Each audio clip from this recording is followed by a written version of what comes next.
Hello అండి, నమస్తే. Welcome back to police culture. మనం ఈరోజు మన పోలీస్ డిపార్ట్మెంట్లో మరొక స్పెషల్ వింగ్ గురించి తెలుసుకుందామండి. స్పెషల్ అంటే నిజంగానే స్పెషల్ అండి. ఈ యొక్క వింగ్ మిగతా పోలీస్ వింగ్స్తో కంపేర్ చేసుకుంటే కొంచెం సపరేట్గా ఉంటుందండి. దీని యొక్క నేచర్ ఆఫ్ డ్యూటీస్ అవన్నీ కంపేర్ చేసుకుంటే కొంచెం సపరేట్గానే ఉంటుంది. సో అదే ఎస్పీఎఫ్, స్పెషల్ ప్రొటెక్షన్ ఫోర్స్. ఇది 1991లోనే అప్పటి ఉమ్మడి రాష్ట్రమైన ఆంధ్రప్రదేశ్లో దీన్ని ఎస్టాబ్లిష్ చేయడం జరిగిందండి. సో దీని యొక్క ట్రైనింగ్ సెంటర్స్ చూసుకుంటే మనకి తెలంగాణలో అయితే హైదరాబాద్లో ఉన్న మియాపూర్లో ఉంటుంది, ఆంధ్రప్రదేశ్లో చూసుకుంటే తిరుపతిలో ఉంటుందండి. సో దీని యొక్క ట్రైనింగ్ ఏ విధంగా ఉంటుంది, ట్రైనింగ్ తర్వాత డ్యూటీస్ ఏ విధంగా ఉంటాయి, శాలరీ పర్టికులర్స్ ఏ విధంగా ఉంటాయి వంటి విషయాల్ని, ఆ తర్వాత ప్రమోషన్స్ ఏ విధంగా ఉంటాయి, అండ్ ఇందులో ఏమన్నా డ్రాబ్యాక్స్ ఉన్నాయా అంటే డ్రాబ్యాక్స్ అనకూడదు. సో మిగతా వింగ్స్తో కంపేర్ చేసుకుంటే దీని యొక్క నేచర్ ఆఫ్ డ్యూటీస్ ఏ విధంగా ఉంటాయి వంటి విషయాల్ని మనం ఈ వీడియోలో తెలుసుకుందామండి. సో ఎవరైతే కొత్త వారు ఉన్నారో వారు మన ఛానల్ సబ్స్క్రైబ్ చేసుకోండి, నోటిఫికేషన్ ఆన్లో పెట్టుకోండి. తద్వారా పోలీస్ సంబంధించిన మరిన్ని విషయాలు, మరిన్ని వీడియోస్ని మీరు చూడటానికి వీలుగా ఉంటుంది. అండ్ చివరి వరకు వీడియో చూడండి, నచ్చితే షేర్ చేయండి, లైక్ చేయండి. ఇక ఎస్పీఎఫ్ యొక్క ట్రైనింగ్ గురించి మనం తెలుసుకుంటే ఇది అన్ని డిపార్ట్మెంట్లో లాగే దీని ట్రైనింగ్ కూడా ఒకే విధంగా ఉంటుందండి. ఒక విషయం చెప్పాలంటే పోలీసు సంబంధించిన ఏ ట్రైనింగ్ అయినా, ఏ బేసిక్ ట్రైనింగ్ అయినా ఒకే విధంగా ఉంటుంది, ఒకే షెడ్యూల్ ఉంటుందండి. సో దీనికి కూడా 9 నెలల ట్రైనింగ్ ఉంటుంది. కాకపోతే వేరే అంటే సివిల్ ఏఆర్టీఎస్ఎస్పితో కంపేర్ చేసుకుంటే దీనికి 6 నెలల బేసిక్ ట్రైనింగ్ ఉంటుందండి. మిగతా 3 నెలలు మనకి ప్రాక్టికల్ ట్రైనింగ్ ఉంటుందండి. 6 నెలల బేసిక్ ట్రైనింగ్లో మిగతా ఏ డిపార్ట్మెంట్స్కి అంటే మిగతా వింగ్స్కి ఉన్న ట్రైనింగే దీనికి కూడా ఉంటుందండి. అంటే మనం మార్నింగ్ లేచిన కాడ నుంచి ఈవినింగ్ వరకు మిగిలిన డిపార్ట్మెంట్స్లో ఏ విధంగా ఉంటుందంటే మార్నింగ్ పీటీ, ఆ తర్వాత afternoon section classes, indoor classes, weapon training, drill, అలా ఏ విధంగా ఉంటుందో ఇందులో కూడా అదే విధంగా ఉంటుంది. వీరికి కూడా వెపన్ ట్రైనింగ్ ఉంటుంది, డ్రిల్ ఉంటుంది, మార్నింగ్ పీటీ ఉంటుంది. సో ఆ పీటీలో ఏమేమి ఉంటాయో మనం ఆల్రెడీ ప్రీవియస్ వీడియోలో మనం తెలుసుకున్నామండి. ఎవరైనా కొత్త వాళ్ళు ఉంటే మన ఛానల్ లోపలికి వెళ్ళి ఆ వీడియోస్ని కూడా చూడండి. ఆ విధంగా బేసిక్ ట్రైనింగ్ 6 నెలల బేసిక్ ట్రైనింగ్ ఉంటుందండి ఎస్పీఎఫ్లో. సో ఈ ఎస్పీఎఫ్ అనే కాదండి, ఏ ట్రైనింగ్లో అయినా, ఏ బేసిక్ ట్రైనింగ్ అయినా 2 భాగాలుగా డివైడ్ చేస్తారండి. మనం కాలేజీలో సెమిస్టర్ ఏ విధంగా ఉంటాయో ఇక్కడ కూడా అదే విధంగా సెమిస్టర్ వైజ్ అంటే 2 సెమిస్టర్ కింద డివైడ్ చేసి 2 సెమిస్టర్లు మనం చేసిన ట్రైనింగ్ మీద 2 సార్లు ఎగ్జామ్ పెడతారండి. సో ఆ సెమిస్టర్లో వచ్చిన ఎగ్జామ్స్ మార్క్స్ని బట్టి అంటే ఇండోర్ మార్క్స్ కానీ, అవుట్డోర్ మార్క్స్ కానీ వాటిని బట్టే మనకి రేపొద్దున్న అంటే సర్వీస్లో చాలా ఉపయోగపడతాయండి. ఏ విధంగా ఉపయోగపడతాయి అంటే ఎవరికైతే ఈ బేసిక్ ట్రైనింగ్లో ఎక్కువ మార్క్స్ సంపాదించగలరో వారికే ప్రమోషన్స్ వచ్చే టైంలో ప్రయారిటీ లిస్ట్లో వారు ముందుంటారండి. ఎవరికైతే తక్కువ మార్క్స్ వచ్చారో వారు కింద ఉండటం జరుగుతుంది. సో ఎక్కువ మార్క్స్ వచ్చిన వాళ్ళు ముందుగా ప్రమోషన్ వేసుకొని వెళ్తారు. ఆ తర్వాత తక్కువ మార్క్స్ వచ్చిన వారి తర్వాత ప్రమోషన్ లిస్ట్లో ఉండటం జరుగుతుందండి. సో బేసిక్ ట్రైనింగ్ చేసే ఎవరైతే సివిల్కి, ఏఆర్కి, ఎస్పీఎఫ్కి, టీఎస్ఎస్పీకి మిగతా వేరే వింగ్స్లో సెలెక్ట్ అయ్యారో వారు ఖచ్చితంగా ట్రైనింగ్ సెంటర్ని అంటే బేసిక్ ట్రైనింగ్ని సీరియస్గా తీసుకోండి.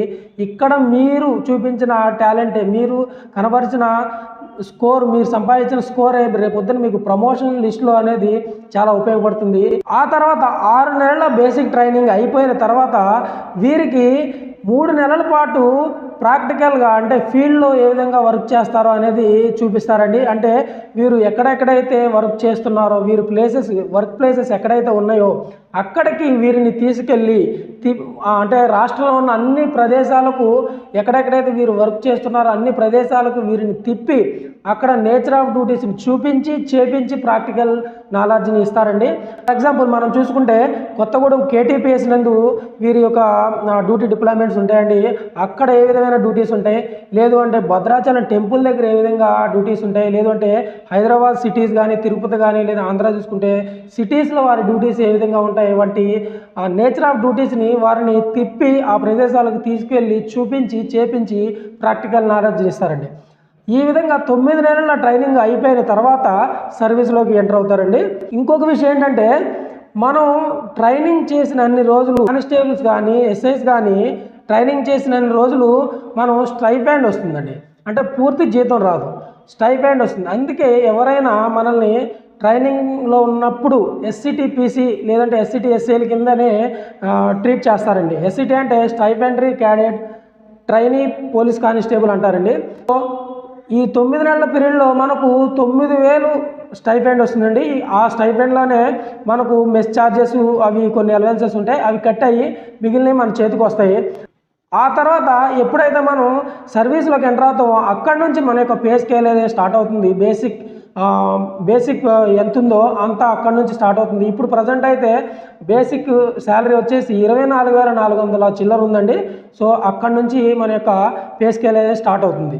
ఇక వీరి యొక్క డ్యూటీస్ని చూసుకుంటే మనం ఆల్రెడీ చెప్పుకున్నట్టుగా పెద్ద పెద్ద టెంపుల్స్లో కానీ పెద్ద పెద్ద ఆనకట్టల దగ్గర కానీ సిటీస్లో ఉన్న గవర్నమెంట్కి సంబంధించిన పెద్ద పెద్ద బిల్డింగ్స్ దగ్గర కానీ వీరి యొక్క ప్రొడక్షన్ అనేది ఉపయోగించుకుంటూ ఉంటారండి.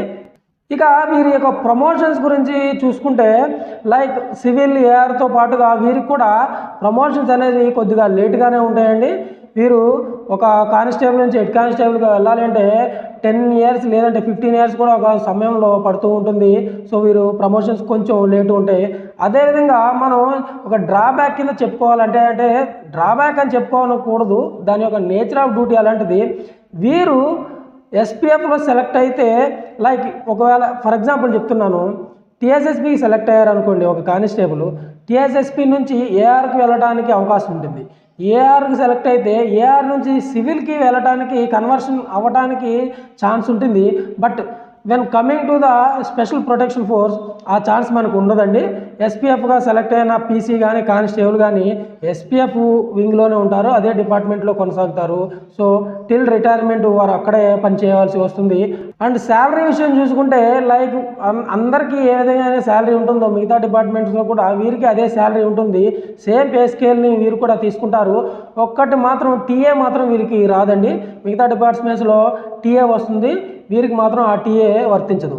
ఇంకా చెప్పుకుంటే వీరు ఏదైనా ఒక ప్రదేశంలో డ్యూటీ డిప్లాయ్మెంట్ అయిన తర్వాత వీరికి ట్రాన్స్ఫర్లు అనేది సేమ్ సివిల్ ఏఆర్ లాగే కొంచెం ఎక్కువ కాలం వారు ఒక ప్రదేశంలోనే ఉద్యోగం చేస్తారండి. సో అది ఒక మంచి విషయంగానే చెప్పుకోవచ్చు. లైక్ ఒక ఏరియాలో డిప్లాయ్మెంట్ చేస్తే, ఒక ఏరియాలో డ్యూటీ చేయడం స్టార్ట్ చేస్తే ఒక 3-4 years కాన్స్టెంట్గా అక్కడే వర్క్ చేస్తారండి. ఇది మంచి విషయమే. సో చూసారు కదండి, ఇది ఎస్పీఎఫ్ గురించి ఒక షార్ట్ అండ్ బ్రీఫ్ వీడియో. ఈ వీడియోకి సంబంధించిన ఎటువంటి డౌట్స్ నా కామెంట్ చేయండి, నచ్చితే లైక్ చేయండి, షేర్ చేయండి. కొత్తగా ఎవరు వచ్చారో మరోసారి చెప్తున్నా, సబ్స్క్రైబ్ చేసుకోండి. అంటిల్ దెన్ జై హింద్.